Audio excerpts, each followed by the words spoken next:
Welcome students. आपण या आधीच्या लेक्चर्समध्ये जे आपण आता सिरीज पाहतो आहे, आपली पूर्ण पब्लिक ॲडमिनिस्ट्रेशनची, आपण ॲडमिनिस्ट्रेटिव्ह थिंकरची आपण पूर्ण सिरीज पाहतोय.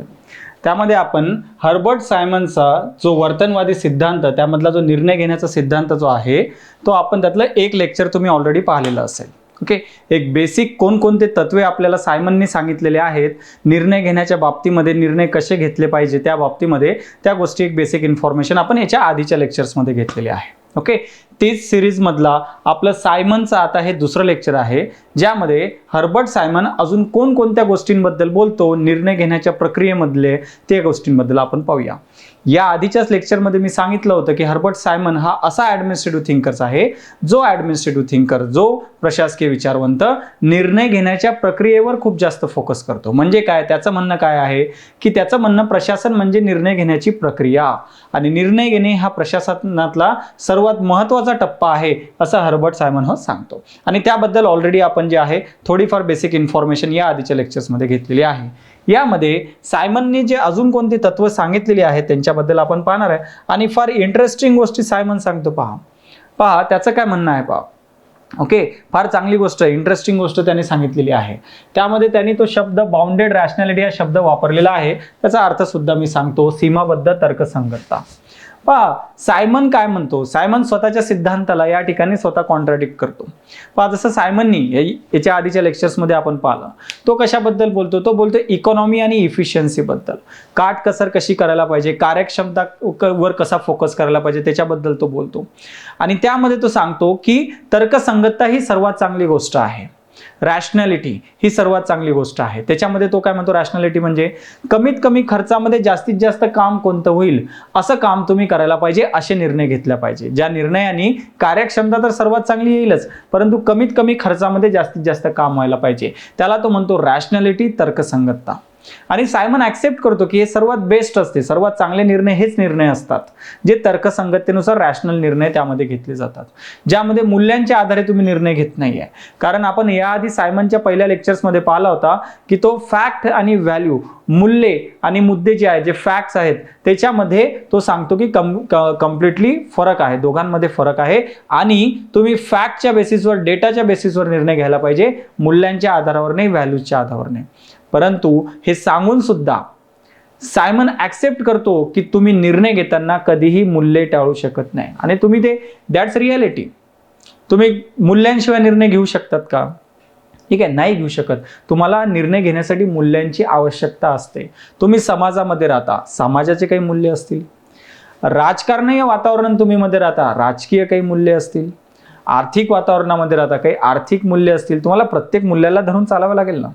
तुम्ही तसं कसं चालू शकतात? त्यामुळे सायमन ऍक्सेप्ट करतो की पूर्ण तार्किकता जी आहे किंवा कम्प्लीट रॅशनॅलिटी आहे किंवा पूर्ण तर्कसंगतता आहे, ती पूर्णपणे चालू शकत नाही. समाजामध्ये काम करत असताना तुम्ही पूर्णपणे तर्कसंगत असू शकत नाही, रॅशनल असू शकत नाही. तुम्हाला जे आहे, तुम्हाला मूल्ये यांचा आधार घ्यावाच लागतो. बिना मूल्यांचं तुम्ही चालू शकत नाही.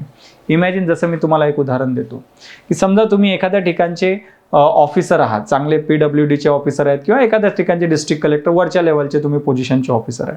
तुमच्या अंडर एक प्रोजेक्ट आलेला आहे, जो आहे रोड बनवण्याचा प्रोजेक्ट.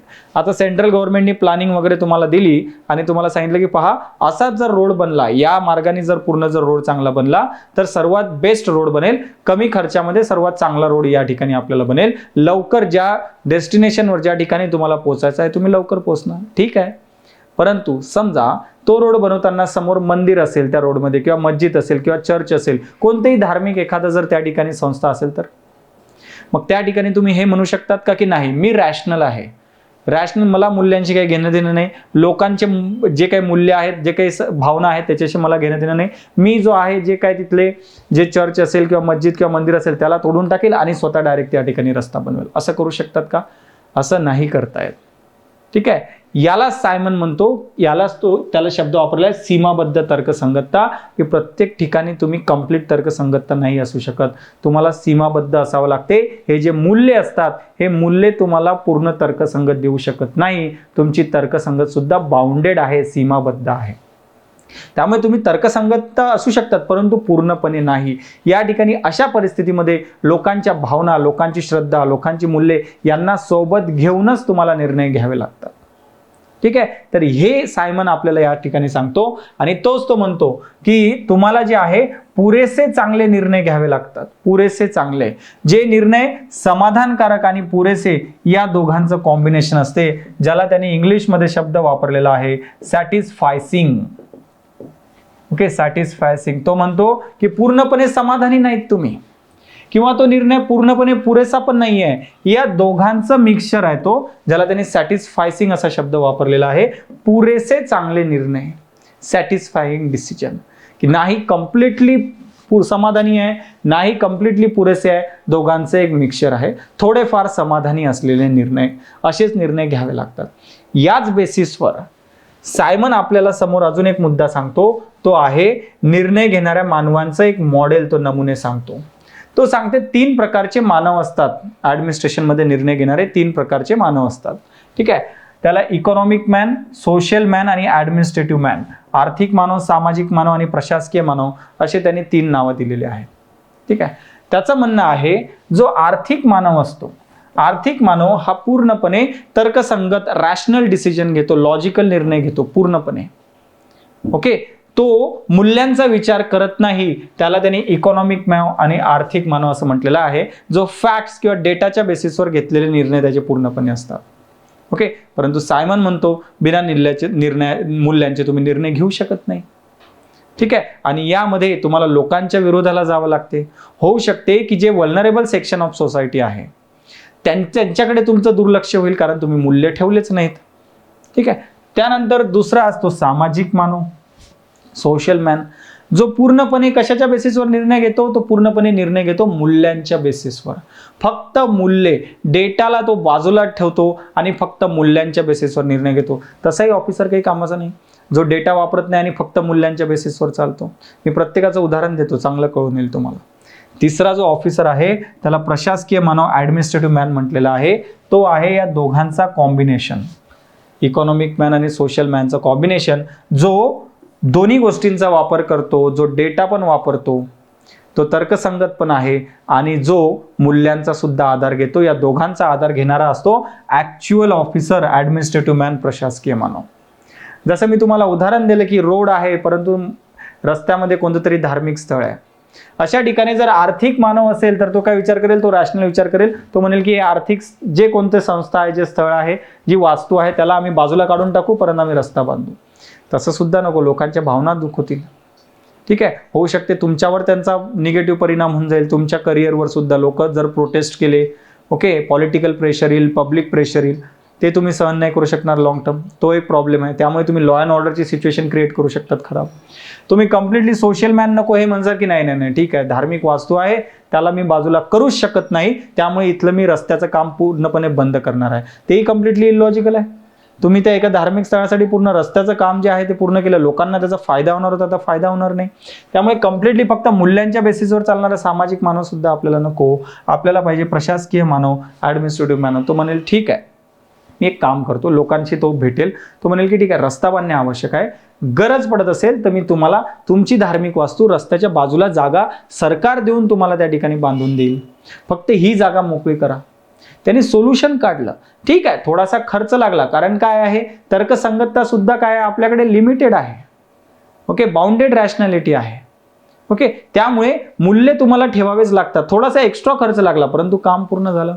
किंवा तो म्हणेल ठीक आहे, मी एक काम करतोय, या धार्मिक वास्तूवरून एक ब्रिज घेऊन जातो, परंतु रोडचं काम कंप्लीट करेल.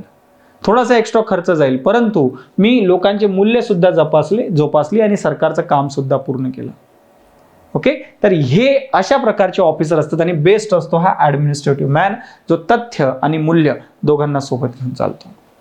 ठीक आहे, हे झाले आपले सायमनचे काही मुद्दे. अजून सायमन बद्दल आपल्याला काही समजून घ्यायचं आहे. ओके, ते आपण नेक्स्ट लेक्चरमध्ये सायमनच्या बाबतीमध्ये जे काही थोडेफार गोष्टी आहेत त्या अजून बाकी आहेत, अजून टीका पण बाकी आहेत, त्याच्या मॅथमॅटिकल मॉडेल आहे, ते आपल्या नेक्स्ट लेक्चरमध्ये आपल्याला कळून जाईल. अशाच प्रकारच्या ज्या गोष्टी आहेत आपण सोप्या भाषेमध्ये समजून घेतो आपल्या पब्लिक ॲडमिनिस्ट्रेशनच्या कोर्समध्ये, जो ऑनलाईन आणि ऑफलाईन दोन्ही अवेलेबल आहे. आपला ऑफलाईन कोर्स 7 जुलैपासून चालू होतो आहे. 7 जुलैपासून, येत्या 7 जुलैपासून आपला ऑफलाईन कोर्स आहे. त्याच्या ॲडमिशन्स ऑलरेडी सुरू आहे, तुम्ही ॲडमिशन्स घेऊ शकतात. आणि आपला online course already Gyandeep optional या ॲपवर अवेलेबल आहे. ओके, तो तिथे तुम्ही जाऊन पब्लिक ॲडमिनिस्ट्रेशन सिलेक्ट केला की ते तुम्हाला डेमो लेक्चर्स पण असतील आणि बाकीचे लेक्चर्स पण तुम्ही पाहू शकतात किती आहात. ओके, डेमो लेक्चर्स तुम्ही फ्रीमध्ये पाहू शकतात. कोर्स घेतल्यानंतर तुम्हाला बाकीचे लेक्चर्स पण अवेलेबल असतील. ऑनलाईन आणि ऑफलाईन दोन्ही मीडियममध्ये आपले लेक्चर्स पण आहेत, नोट्ससुद्धा आहेत. ऑनलाईनमध्ये सुद्धा नोट्स आहेत. इंग्लिश आणि मराठी दोन्ही आहेत आपल्याकडे ऑनलाईनमध्ये. दोन्ही टाईपचे लेक्चर्स आणि दोन्ही भाषेतले मध्ये नोट्स तुमच्याकडे असणार आहेत. वरून मेंटरशिप पण आहे, आन्सर रायटिंगचे आपले सेपरेट सेशन्स आणि टेस्ट सिरीजसुद्धा आहे. ओके, तुम्हाला अधिक माहिती पाहिजे असेल तर इथे कॉन्टॅक्ट नंबर आहे. माझा पर्सनल कॉन्टॅक्ट नंबर आहे 940 542 546 1. यावर कॉन्टॅक्ट करून तुम्ही बाकी बॅचची इन्फॉर्मेशन पण घेऊ शकता. ओके, भेटूया नेक्स्ट लेक्चरला. थँक्यू.